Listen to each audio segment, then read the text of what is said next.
Drugs kills. Say no to drugs, yes to life. Drugs किसी को use नहीं करना चाहिए।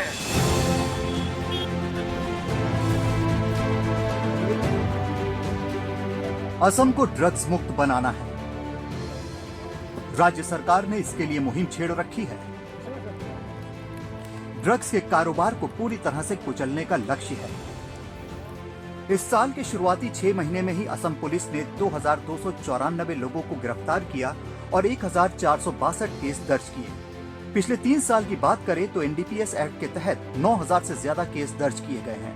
15000 से ज्यादा लोगों को गिरफ्तार किया गया है। हमें बड़ी कामयाबी मिली है। 9000 से ज्यादा केस दर्ज हुए हैं। 15000 से ज्यादा गिरफ्तारियां हो चुकी हैं। गांजा, अफीम समेत बड़ी तादाद में नशीले पदार्थ जब्त किए गए हैं।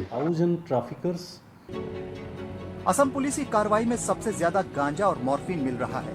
इसके अलावा कोडीन वाले सिरप भी बड़ी समस्या बने हुए हैं। इस तरह के प्रतिबंधित ड्रग्स की स्मगलिंग बड़ी समस्या है। कोकेन, हेरोइन, अफीम और क्रिस्टल मेथ के कारोबार पर भी कार्रवाई तेज हुई है। राज्य सरकार का कहना है कि ड्रग्स के खिलाफ जीरो टॉलरेंस की नीति है।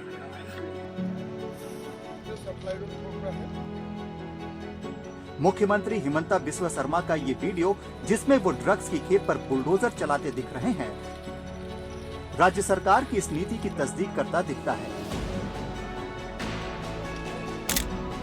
लेकिन चुनौतियां काफी ज्यादा हैं। असम और उत्तर पूर्वी भारत के साथ बहुत सारे देशों की सीमाएं हैं और इन्हीं सीमाओं से वर्षों से ड्रग्स की तस्करी हो रही है और अब उत्तर पूर्व भारत और असम में ड्रग्स का सेवन भी बढ़ गया है और इसके साथ साथ बांग्लादेश में ड्रग्स और नारकोटिक्स की तस्करी के लिए असम एक बहुत बड़ा जरिया है। Assam is certainly a transit corridor because Assam एक ट्रांजिट गलियारा है। ज़्यादातर ड्रग्स दक्षिण पूर्व एशिया, खासकर म्यांमार से आता है। हालांकि आजकल असम ड्रग्स का ठिकाना भी बनता जा रहा है। and they find way through Assam. There's another angle to it.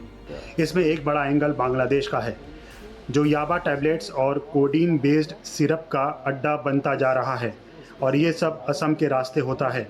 Drugs की खेप म्यांमार से निकलती है और असम के रास्ते बांग्लादेश पहुंचती है। Transit route for going into Bangladesh.